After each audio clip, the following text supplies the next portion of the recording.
lost on Saturday again to continue a pretty disastrous start to the season. And for weeks, we've had Southern Miss fans on the text line, fire Will Hall, fire Will Hall. There were audible chants at the game. There was even, the bags over the heads with fire Will Hall written on them. The fan base was ready for a change, and they got that change. Here is the official announcement from Southern Miss. We'll read it and then react to it together. Reading from their website, Southern Miss Director of Athletics Jeremy McClain announced today that the university will be moving in a new direction with its football program, parting ways with head coach Will Hall. Here's a quote from McClain. "We are grateful to Will and his family for their dedication to Southern Miss over the past 4 years. Will poured his heart and soul into this program and into shaping these young men. Unfortunately, the results on the field didn't align with our shared goals and expectations. Our immediate focus is twofold. First, supporting our student athletes throughout the remainder of the season, and second, conducting a comprehensive national search to identify the next leader for Southern Miss football. This is a proud program with an outstanding history and a premier job in college football. We will find the next leader to usher us into a new era of championship success. Reed Stringer is going to serve as the interim head coach for the rest of the season." So I'll just kick it off to you. When you saw the news, what did you think? Surprised that it came. I thought he would get the rest of the season, but I absolutely understand. When you reach that point, sometimes you just have to get it done. And right now, as much as people in athletics might want to deny it, this is when your portal recruiting is happening. Is now. You got to get ahead of things right now and start getting an idea of who your new coach is going to be. And this is going to be a very tough job for somebody to come into. I'm not sure where Southern Miss will look. They will probably have some good candidates to choose from because of the things that Jeremy McClain just said are true. This is a program with great tradition, great history. They have fans that want to win. They got to get that buy-in. Sort of what Dan Mullen said. When you got to buy in first, and then you have the wins. So Southern Miss is going to have to, when this new coach comes in, they're going to have to show some support from the jump, and even though there may be some hard years to start. But, with Will Hall, he had that good second year, and you thought, okay, they're about to take off and really get things going in Hattiesburg again. And it just did not pan out. And this was the likely outcome after the first couple of weeks of the season. I was thinking maybe he'd get the chance to go through the end of the year, but it's just not that way. And for an industry that, not all of them, but there are a lot of, is sleazebags the right word in college coaching? There are. And as we talked about a little bit last week in something unrelated is a lot of these guys, it's just their job. That's all it is. They don't really have this deep love and affection for where they're working. It's just where they work. And loyalty is a two-way street, and it's really only one way in sports and all that. Will Hall is definitely one of the good ones. A truly genuine person and truly genuinely cared about the job that he had. And it makes it worse when somebody like him doesn't work out. Now, I'm not saying they shouldn't have moved on. They absolutely should have. It is a results-driven business. But I hate it for him because I truly do believe that he loves this state deeply and loves Southern Miss deeply. It just didn't work out. So I hated that side of it. But yeah, and to your point, recruiting still, it went well, despite them not really being all that successful. And I know recruiting rankings aren't an exact science, but they were getting top-ranked classes in their conference. Mm-hmm. So the ability to get players is there. And yes, the Sun Belt's more difficult than the Conference USA. And you look around the footprint, and other programs are investing more than maybe they did in the past. You've got South Alabama now that it was, as an afterthought, a good way to describe them in the past. And, even ULM now seems to have the right guy in place. And, Tulane is really involved in the NIL game. ULM's a good example there. It's a program that's been down for so long time. But you get the right coach in there, and you can get things going in the right direction. So it shows you how quickly you can go from terrible to great with the right hire. And look at Troy, going from great to terrible with the wrong hire quickly. So I've seen people say, Southern Miss just is not going to be able to win in this era because other programs, in their footprint on that Sun Belt level or AAC level, are investing now and they didn't before. And I mean, I don't necessarily buy it because look at what ULM's doing. You can very quickly be that too if you make the right hire. Now, easier said than done, but I don't subscribe to the idea that Southern Miss is going to be lost as a program, regardless of who they're able to hire. I think that's crap. They've recruited well, very well, among the best, if not the best in the league, through a bunch of losses. And so if you can get players through losses, what do you think you're going to be able to do with some fresh blood and maybe some wins to boot? So they certainly can. The infrastructure is still there to do it. Yeah, I definitely agree with that. And we have a texter here. Well, let me read exactly what it says. How can you fix without money and a coach with a big name and resume? I received this from USM alumni today. Thoughts? Well, the money needs to come. That's on the fan base to provide the money. And it sucks that that's how it is, but that is how it is. Don't tell me that USM doesn't have a big enough fan base to put together a good enough NIL chest to compete in the Sun Belt. Don't tell me that. I won't believe you. I will not believe you if you tell me that. As far as a big-name coach, you don't have to have a big-name coach. You just have to have the right coach. Was Bryant Vincent a big-name coach when he went to ULL? No. Was Billy Napier a big-name coach when ULM? Was Billy Napier a big-name coach at ULL? Was John Sumrall a big-name coach when he went to Troy? No. No. None of those are true. So you have to have the right coach. And USM and Jeremy McClain, that's going to be their job, is to find the right coach.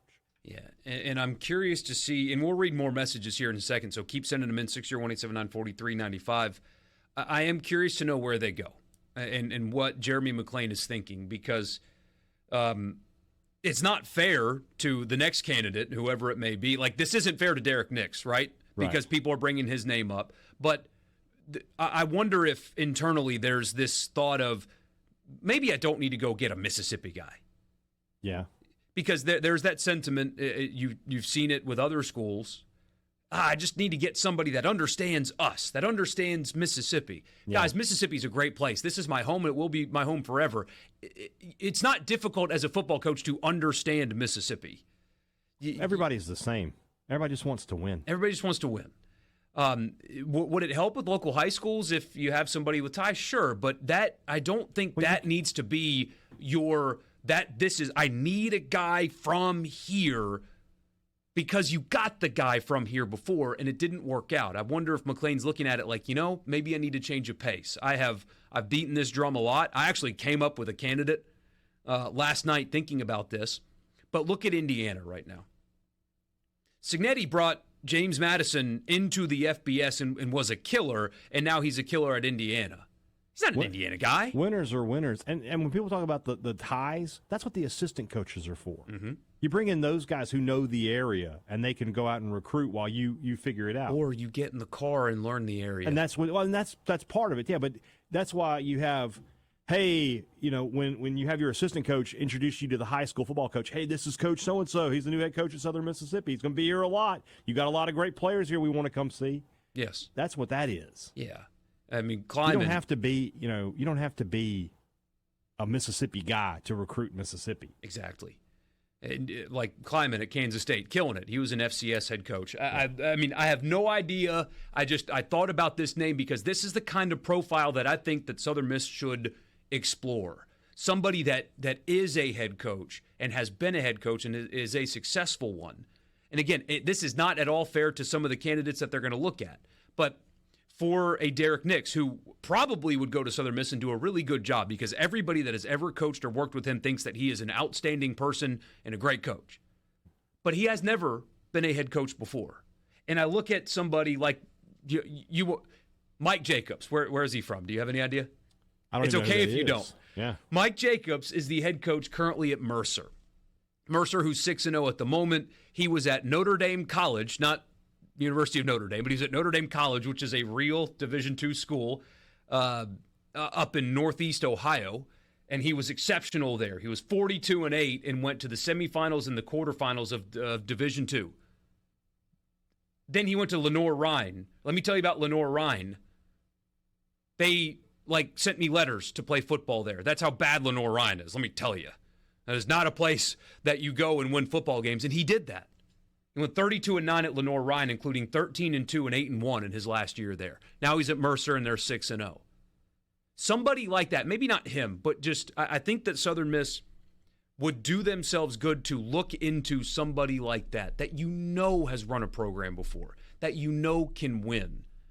Because taking a risk on an assistant that's never done it before is just that, a risk. And I don't think that's one that you necessarily have to make. Now, again, there are going to be candidates that will recruit well. Again, if Derek Nix is a candidate, he will do awesome, I'm sure, because everybody around him thinks that he's awesome. But since you've done the coordinator thing, what if you go explore the route of maybe not a guy with Mississippi ties, but maybe a guy that played big-time college football at Ohio State and is winning now as a head coach? A lot of possible options there. We'll keep talking about this. Kind of a bad example, by the way, because Will Hall was a coordinator when they hired him, but he had been a head coach before at that level. I guess the point I was trying to make is you shouldn't just limit yourself to assistant at X school who's never been a head coach before. That's what I'm trying to say. There are winning coaches out there, and it didn't work at Florida with Napier, although they're getting better. But it didn't work there. It's not an exact science. It's not always perfect. It's not working for Hugh Freeze at Auburn. Although, if you look at his record at Liberty, it wasn't really that great. But anyway, hires don't always work out. Are you talking about Southern Miss alum Hugh Freeze? I am talking about Southern Miss alum Hugh Freeze. Bring him home. Will Hall didn't work out. He had been a head coach before, and it went well as a head coach at a lesser place. But I'm not... I look at how other programs do their hires, and I think that you don't have to worry as much about ties than you do winning football. That's what I was trying to get at. I realized it was a bad example, but I was more talking about the initial candidate list as never been a head coach, never been a head coach, never been a head coach. Put some head coaches on that list, if that makes sense. Mm-hmm. Because they're out there. Yeah. And they would take that job, no doubt. Just find the right guy. That's all you got to do. And it sounds easier than it actually is, but that's what you got to do. You got to determine what are our goals for this program, and can this coach help us achieve them? And if you find the right guy, you go from there. To the text line we go. This is McLean's most important hire at our school, and he has to get it right. I'm scared for our program if we whiff this next few years. Southern Miss football may die if things don't change. That is... Now, I don't think Southern Miss football is going to die. No, but in this era, hires are, my gosh, it is so important that it goes well almost immediately because of how important a massive influx of cash is to the success of your program. And look around. There's no doubt that changes are just that the cycle of change continues to happen. It continues to happen. And while the SEC and the Big Ten don't appear to be interested in a break-off, at least not right now, they control everything. So why would they? And Ross Dellinger's reporting tells you that they're not interested in the venture capital super conference at all. But you want to be winning football when those changes come. And so with the volatility of the sport itself and also the nature of need money fast, the hire not only has to be good, it has to right away be good. It's a different era. I like this picture that Ray in Long Beach sent us. Since you can't see the text line, you do the voice. To the top. Go Eagles. Man. Hattiesburg. We got this message from Jake. Jake says, Will Hall's a good man, just couldn't get it done. Time to move on. We need to get the best hire available and retain our talented players that want to be here. McLean needs to get creative with the new coach contract. Pay him heavy commission. Incentives, but same difference. With tickets, winning, revenue, could be the highest paid guy in the Sun Belt 4 times over if the stars align. Yeah, nobody's going for that. No coach is going to tie his pay to tickets sold. He can't control that. All he can do is win games, which should sell more tickets, but, you can't go for that. But that being said, sometimes we see, he's a good he was a good man, and that comes across kind of like, it's almost like a backhanded compliment. Right. It is not with Will Hall. No, it's a not. legit good guy. It just didn't work out. Good football guy too. No, he knows his stuff. He'll be an analyst or an assistant coach somewhere next year, and he'll be successful. Yeah, I don't have any doubt about that. For sure. Would Dan go to Southern Miss? I would say I wouldn't want him to. Dan Mullen? That's what the question is. No, absolutely not. No. You need someone that is going to that's going to grind. And are you convinced that Dan Mullen? I mean, some of these Mullen, retread hires, gotta, man. Yeah, you got to get every single ounce of recruiting grind out of whoever this coach is. That's not Dan Mullen. No, if Mullen resurfaces, it will be at a Power 4 program where it's more about development than recruiting. Mm-hmm. John says Southern Miss recruited Mobile in the Florida Panhandle for years, and that has dried up due to other schools coming in. But it's made it more difficult. But you can't tell me they still can't go down to Mobile and get players. They still can do that. Like USM for years made their living in South Louisiana, South Alabama, South Mississippi, and they got all those players down there because there was no FBS football at ULL. There was no South Alabama. There was no Troy. I mean, you look at their rosters through the years; they are loaded with players from those areas. Yeah. And now, it's more difficult. So, but you gotta find guys. I've always said with State, like State needs to get the guys that from Alabama, from LSU, from Louisiana that aren't quite good enough to play at Alabama and LSU. USM needs to find the guys in Mississippi that aren't quite good enough to play at Mississippi State and Ole Miss, but they're plenty good enough to play at Southern Mississippi and win a lot of football games. We got a bunch of your messages. We will read some more of those. And then in the 4 o'clock hour, we are doing winners and losers. It is happening. It is happening. Maybe. But not when we come back, because some thoughtful messages have come in, so we'll get to those. And then, winners and losers. Sports Talk, Mr. Hall. We go back to the text line because it got some engagement there on this, so I want to read them, as many as we possibly can. This is from Mike. He says, longtime season ticket holder at Southern Miss. Hall just never seemed to be able to get the hang of being a D1 head coach. Successful at the D2 level, but for whatever reason, it didn't translate over to D1. And a lot of that has to do with the fact that they just could not get quarterback right, whether it be health or just maybe a misevaluation. I mean, imagine if they had Grayson McCall, right? I mean, not out of the portal, but their version of Grayson McCall. Just really good, successful, stable quarterback. Yeah. What would we be talking about today? Not Will Hall getting fired, but that's the sport. Yeah. I mean, ask Auburn. Auburn is a quarterback away from being great. Now, that's Hugh Freeze's fault, but put a good quarterback on Auburn's team right now, and what are they? One loss? Yeah. Yeah, they have enough talent. They would probably be – they would have lost to Georgia for sure. That's about it. Got this message. McLean said in the press conference that someone from Mississippi would be a factor, but it wasn't high on the list. Yeah. That should be encouraging to you. Yeah, but I mean, if the best coach is from Mississippi, that's a plus. Great, yes. But if it's not, well, you figure it out. Jeff, joking here, says Seth Luttrell is available. At least I think you are. Seth Luttrell was a head coach, but he wasn't super successful at North Texas, was he? I have to go back and look. I would not go down that road, but we'll see. Yeah. I don't think all of the failures with Oklahoma are his fault. I think that they've got personnel issues. But anyway, what he feels the reason coaches successful at other venues are unable to continue their success when at Southern Miss. Who are you referring to? Yeah, it didn't work out with Hall necessarily, but from a big picture perspective, sometimes people aren't right fits for jobs. I mean, sometimes it just doesn't work, and it's not the fault of the school or the program or the individual. I mean, sometimes things just don't work. Charlie Strong shouldn't have left, but he took the Texas job and it failed. Things like that. Sometimes Billy Napier is a great football coach. And again, Florida's actually getting better, but it's not working at Florida. Sometimes it just doesn't. You're right. I mean, I got nothing to add to that. Sometimes it just doesn't work. I mean, look at Mississippi State. Joe Moorhead, everything on the docket, you check the boxes. Every box. Didn't work. You know? Somebody says, for perspective, Nick Saban wasn't from Alabama, and see how that worked out for their program. A better one is when LSU hired him. Yeah. That's the better example. And at least at Alabama, you're like, all right, he's already coached in the SEC. You know, he knows what he's doing, obviously. But when he came to LSU, there was no indication that he was about to become the greatest college football coach of all time.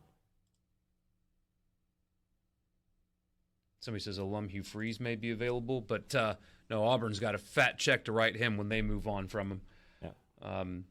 Another one, maybe they need to change athletics director also. Hobson was let go very early in the season, and now 4 years later, the same. Maybe Jeremy is part of the problem. He shouldn't get a pass. Did McClain hire Jay Hobson? That's not. He didn't. No.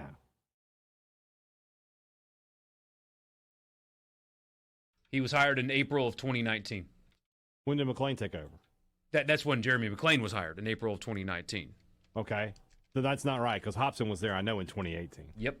So because his first game was that Kentucky game I like to talk about sometimes. That's right. Hobson was hired in 2016. Nice guy or not. Yeah. This is Rick. Nice guy or not, change needed to happen. We aren't poor. We have one of the highest collectives in the Sun Belt. Players expect better. My expectation is to be competitive in the Sun Belt, which we are far from. Also, I was there Saturday, and yes, many were chanting Fire Hall and wearing bags on their head. We saw enough of the Hall experience. I say get the guy who is most qualified. Don't be set on a Mississippi guy. And most qualified might not be a former head coach. I'm watching what's happening in college football, and man, I really like what some of these former FCS guys have done when they've been given the opportunity. I like it. And that would be something that I would really, really explore. Another one, you act like Will Hall had never been a head coach. Yeah, like I said before, not the best example that I gave, but it was the example that I gave, and hopefully you guys will forgive me for that. Mm-hmm. The Coach O picture, I'm just now getting to that. That's cracking me up. It's great. Is it going to be rare now? Another one says, is it going to be rare nowadays to have coordinators from Power 4 schools to come to a school like Southern Miss? It's not like Southern is going to write a blank check for a head coach salary. Yeah, I had a friend text me, what about Glenn Schumann? And I said, look, I want Southern Miss to win every football game they play. I love Hattiesburg, and I love the people at Southern Miss. Glenn Schumann's not taking that job. Yeah, that would be a waste of time. Another name I saw, Brennan Marion, the UNLV coordinator. He's going to have great options at the end of this season. And that's he's not a Power 5 guy. He's a Group of 6 coordinator, but he is going to have even better options than Southern Miss's head coaching job. You got to remember, Southern Miss, what was Will Hall making a year? Do you know off the top of your head? You know, you've got Power 5, the top Power 4 coordinators are all making $1 million a year. Some of them are making close to $2 million. Some of them are making over $2 million. So you got to think, you talk about Glenn Schumann, that's a guy, he can command a lot more money than probably what Southern Miss would be willing to pay. Do you find it? $824,000? Yeah, you're not getting Schumann for that or anything close to it. What does Schumann make right now, do you know? I would guess somewhere close to 2. Glenn 2 just a shade over $2 million a year. And his next job, I think, is going to be an SEC one. He will be looking around the SEC. All right, let's say Arkansas makes a move. He would be a candidate there. Florida makes a move. He would be a candidate there. Absolutely. I'm trying to think my way around the conference and who's on the hot seat. I don't think Beamer's not going to be on the hot seat anymore. Beamer's okay now, so he's fine.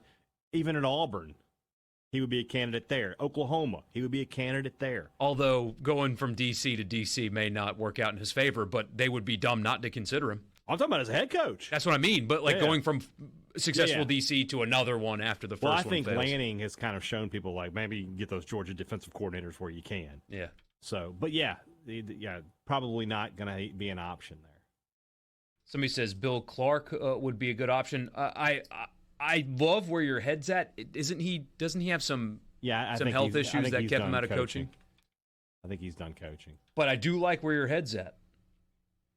Some of y'all are not being wise here. Somebody says Kenny Dillingham. Kenny Dillingham is at a Power 4 school making $3.85 million a year. And his alma mater. He's not coming to Southern Miss. Come on, guys. Let's use our brains. We get an endorsement here for Derek Nix. It's going to be a really popular name. It is. Bobby says slightly more serious here. If Pittman saves his job, could they get Petrino in Hattiesburg? That would be interesting. He took a job like that before at Missouri State. He did. I don't know if he'd want to do that, though. Maybe that might have to be his path back into the SEC. Yeah. Dwayne and Brandon, maybe if Dion keeps losing, they're what 5 are they, 5-2? Yeah, he's done it. I mean, they beat the hell out of Arizona this weekend. We'll get to winners and losers later. Loser, me, Coach Prime, killing it right now. Yeah, I did not expect this. That. Yeah, we talking about Luke keeps losing. He's winning big. Chris says need a young hotshot up-and-comer that will use Southern Miss's success to continue to rise in the ranks, i.e. Fedora and Munkin. It is not the worst thing in the world to have coaches that look at you as, hey, I can go win there and then get an NFL OC opportunity or the North Carolina job when Mac Brown retires. That's okay. There's nothing wrong with that because you know what that means? You win. And you know what that means for other coaches when your job comes open? I can go there and win and then get the SEC job or whatever. That is not a bad place to be in. In fact, it worked for Arkansas State for a long time. Arkansas State was just winning and winning and winning, not really working out with Butch Jones. That kind of felt like that was an off-brand hire for them. But, man, they just coach winning. I mean, it worked there. So somebody just brought up a point about the coach at Montana State. Is that a good idea for USM to go find? I mean, you talk about not a cultural fit maybe, but go get one of these FCS head coaches at North Dakota State or South Dakota State or one of those that just is a perennial winner and bring them in. If they would take so what quickly, his name is Brent Vigen. Tell me what he's making if you can, because I'm pulling up his record now. You get the record, and I'll see if I can get the salary. He's here. 40-9, currently 8-0. Start. He went 12-3, 12-2, 8-4, but still 6-2 in the league, and now they're 8-0 again. He makes less than $250,000 a year. That would be something that you need to consider. He is a North Dakota guy through and through, though. Played at North Dakota State. So you bring in a Southern assistants. Hey, Kleiman had no time. I mean, Kleiman's not a Kansas State guy, and he won there. Those are the kind of coaches I'm talking about. Winners. Go the head get coach a winner. At South Dakota State makes $300,000 a year. I mean, that is a coach. You can quadruple his salary. You could easily triple his salary, maybe quadruple it. Yeah. And the Jackrabbits, man, ooh, they could. I mean, I'm not being flippant. They could come to Hattiesburg right now and beat Southern Miss. They would win. They would beat Southern Miss. They might beat Mississippi State, to be honest with you. They're really good. Yeah. Whoever texted that, you and me are on the same wavelength. Those are the kind of guys that I think you can hire. And they're